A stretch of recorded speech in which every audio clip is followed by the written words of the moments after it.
পৃথিবীর সব থেকে বাজে ফিলিং গুলোর মধ্যে আরেকটা ফিলিং কি জানো? যখন তোমার বন্ধু চেঞ্জ হয়ে যাবে, কারণ এমনি এমনি না, তার লাইফে যখন অন্য একটা প্রেমিক বা প্রেমিকা আসবে তখন সে চেঞ্জ হয়ে যাবে। যার সাথে তুমি ভালো ভালো মুহূর্ত কাটিয়েছো, যার সাথে তুমি একসাথে অনেক আড্ডা আর কি মজা অনেক কিছু সময় কাটিয়েছো, ভালো ভালো সময় কাটিয়েছো, সেই বন্ধুই আজ অন্যরকম। সেই বন্ধুই যখন আসতে তার লাইফে অন্য একটা নতুন কেউ এসছে, সেই বন্ধু এক নিমেষে চেঞ্জ হয়ে গেছে। সেই বন্ধুর কাছে এখন তোমার জন্য কোনো টাইম নেই, সেই বন্ধুর কাছে এখন তোমার কথা শোনার জন্য কোনো টাইম নেই, সেই বন্ধুর কাছে এখন তোমার ইমোশন বোঝার জন্য কোনো টাইম নেই। আমরা বলি যে প্রেমিকা হারিয়ে গেলে বা প্রেমিক হারিয়ে গেলে অনেক কষ্ট হয়, কিন্তু কষ্ট এরকমও এর থেকেও বেশি হয় যখন তোমার একটা কাছের বন্ধু, একটা কি অনেক কাছের বন্ধু হারিয়ে যায়, কেউ তার ব্যস্ততার মাঝখানে এবং কেউ তার পার্টনার ক্ষেত্রে। খারাপ লাগে যে আমরা যাদেরকে এত হাইলাইট করি তাদের লাইফে আমরাই কোনো হাইলাইট হতে পারি না।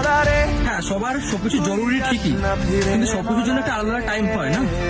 বন্ধুর জন্য আলাদা টাইম, প্রেমিকের জন্য আলাদা টাইম বা প্রেমিকের জন্য আলাদা টাইম, সবকিছু একটা টাইম লিমিট হয়, কিন্তু সেই জিনিসটা তারা খেয়াল করে না। তখন তাদের কাছে আমার পার্টনার থাকলে আমার কাউকে আর লাগবে না, আর যখন ছেঁকা খাবে ভাই আমার সাথে খারাপ হয়েছে, তখন আর সেই বন্ধুর প্রতি না সেই আগের মতো আর টানটা আসে না।